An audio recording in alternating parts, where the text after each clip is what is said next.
Hello, welcome to our viewers in the US and around the world. I'm Lynda Kinkade, and this is CNN Newsroom.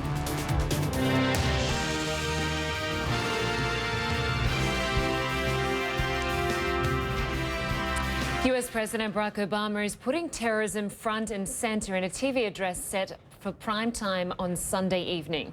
It comes in the wake of the massacre in California that left 14 people dead. This will be only his third time that the president has addressed the nation from his Oval Office. His speech is expected to focus on the growing challenge of keeping America safe and how the U.S. plans to fight ISIS. CNN's Frates has more.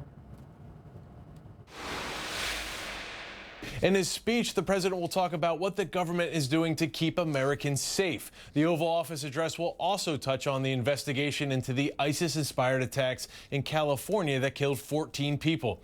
The White House said Obama will also address, quote, the broader threat of terrorism, including the nature of the threat, how it has evolved, and how we will defeat it. He will reiterate his firm conviction that ISIL will be destroyed and that the United States must draw upon our values, our unwavering commitment to justice, equality, and freedom to prevail over terrorist groups that use violence to advance a destructive ideology. Now, that news comes on the heels of a meeting the president held with his national security team on Saturday. The White House says the president's team updated him on the investigation into the California shootings and highlighted several pieces of information that point to the attackers' radicalization to violence.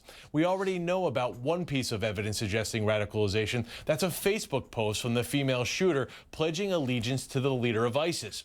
During the briefing, which included the FBI and CIA directors, the Attorney General, and the Homeland Security Secretary, the White House said officials reiterated that there is no evidence yet that the killers were part of a larger terrorist cell. On Friday, remember, the FBI said it was investigating the acts as an act of terrorism.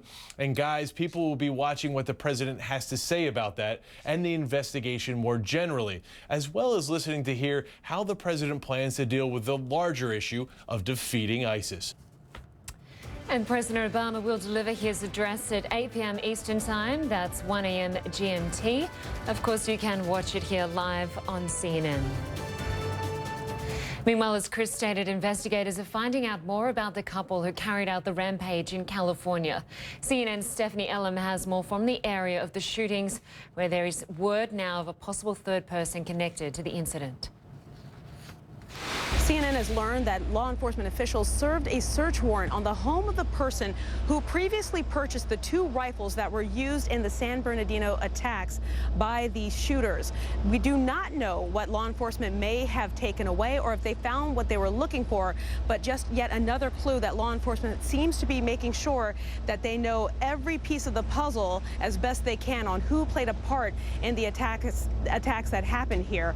We've also have gotten a new image of the female shooter here, Tashfeen Malik. This is an ID picture from the country of Pakistan, and you can see this picture here. We also see that she would have been 30 years old next year, and also shows that this is probably previous to 2013, adding in the information we know about when she came to the United States on her fiancé visa to marry Saeed Farouk. This information is what a lot of people are looking at now, because the interest here is whether or not she was radicalized overseas before coming here and then radicalizing her husband, and then the 2 of them acting almost as lone wolves to pull off this attack here in San Bernardino. Stephanie Elam, CNN, Redlands, California.